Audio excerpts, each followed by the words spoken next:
꿈꾸는 자가 가는 길 창세기 37장 1. 서론 인생의 주인공이 바뀌다. 창세기 37장은 야곱의 족보는 이러하니라라는 문장으로 시작하지만 정작 내용은 요셉의 이야기로 가득 차 있습니다. 이는 야곱의 인생에서 가장 중요한 열매가 요셉이며 이제 하나님의 구원 역사가 요셉이라는 한 청년을 통해 흘러갈 것임을 암시합니다. 하나님은 한 사람에게 꿈을 주심으로 위대한 일을 시작하십니다. 2. 본론 꿈과 현실 사이의 괴리. 하나님이 주신 비전 두 번의 꿈 5-11절. 요셉은 형들의 곡식단이 자신의 단에게 절하는 꿈과 해와 달과 11별이 자신에게 절하는 꿈을 꿉니다.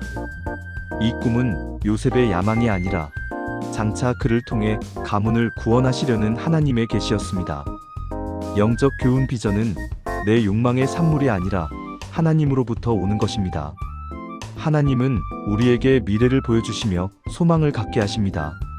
하지만 비전을 가진 자에게는 반드시 실현 트라이얼이 따릅니다.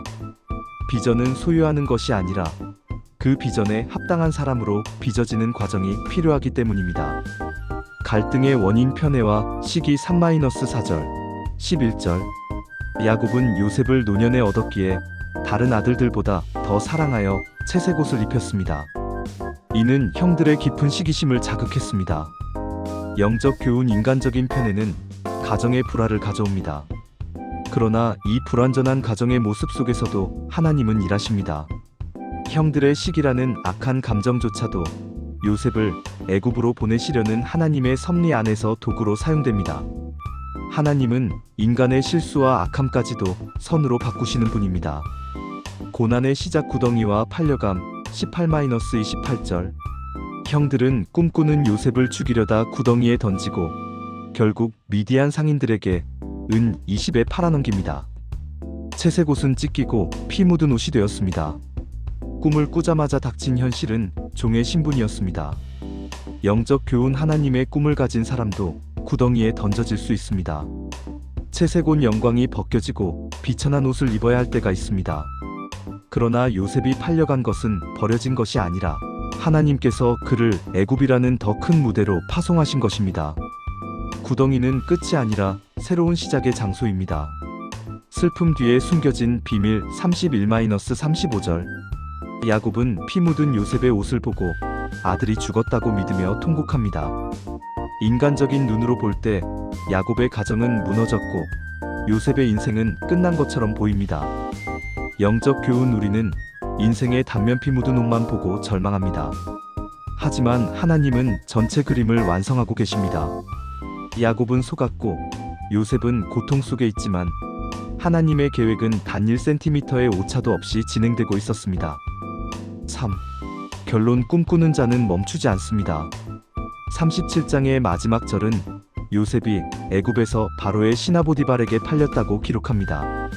비극적인 결말 같지만 이것은 요셉이 왕의 감옥으로 다시 총리의 자리로 가기 위한 하나님의 치밀한 연결고리였습니다.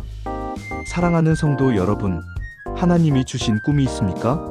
그런데 현실은 오히려 구덩이 속에 있는 것처럼 막막합니까? 기억하십시오. 하나님은 꿈을 주신 분일 뿐만 아니라 그 꿈을 이루기 위해 우리를 인도하시는 신실한 연출가이십니다.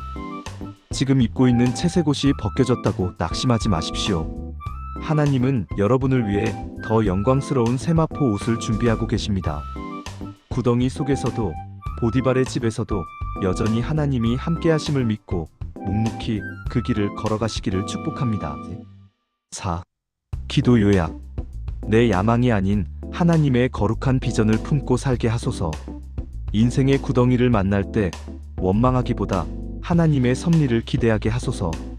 고난을 통해 나를 빚으시고 더 큰 그릇으로 만드시는 하나님을 신뢰하게 하소서. 끊어지지 않는 은혜의 계보. 창세기 38장 1. 서론. 왜 갑자기 유다의 이야기인가? 요셉이 애굽으로 팔려간 긴박한 상황 속에서 성경은 갑자기 유다의 사생활을 조명합니다. 유다는 형제들을 떠나 가나안 사람과 어울리며 영적으로 타락한 길을 걷고 있었습니다.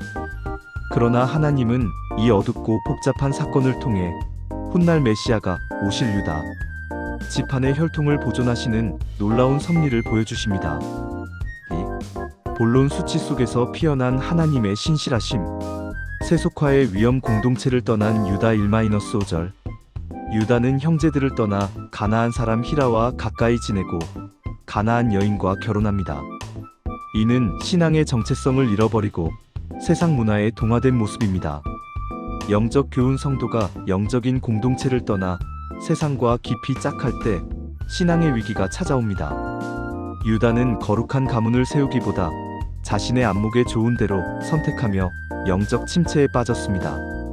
죄의 결과와 하나님의 심판 6-11절. 유다의 아들 드렐과 오나는 하나님 보시기에 악을 행하여 죽임을 당합니다.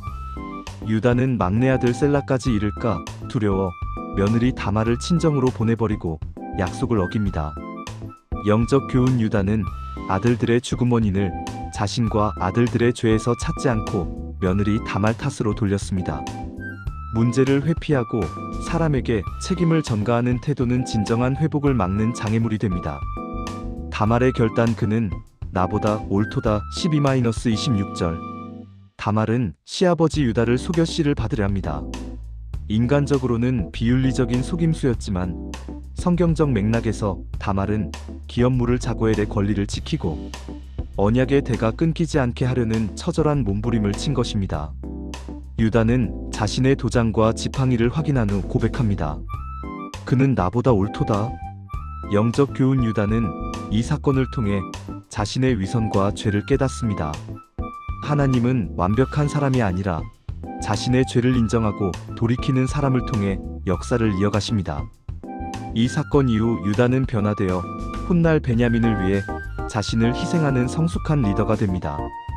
은혜의 통로. 베레스의 탄생 27-30절. 다말은 쌍둥이 베레스와 세라를 낳습니다. 베레스는 터치고 나옴이라는 뜻입니다. 이 베레스의 계보를 통해 다윗 왕이 태어나고 결국 예수 그리스도가 오시게 됩니다. 마태복음 1장. 영적 교훈. 하나님은 인간의 수치와 허물을 뚫고 터치고 구원의 역사를 이어가십니다.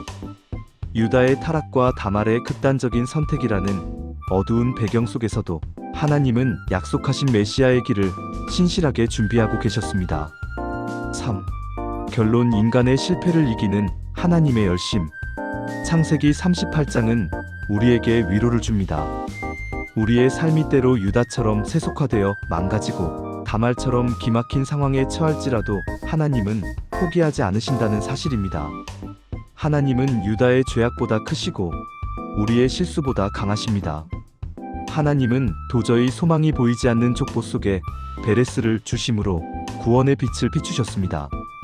나의 어떠함이 아니라 하나님의 신실하심을 의지하십시오. 우리 인생의 부끄러운 장챕터조차도 하나님은 결국 선한 도구로 바꾸어 사용하실 것입니다. 4. 기도 요약. 세상 문화에 동화되지 않고 거룩한 신앙 공동체를 지키게 하소서. 내 잘못을 남의 탓으로 돌리지 않고 하나님 앞에서 정직하게 자신을 돌아보게 하소서. 나의 실수와 허물까지도 선으로 바꾸어 구원의 역사를 이루시는 하나님을 신뢰하게 하소서.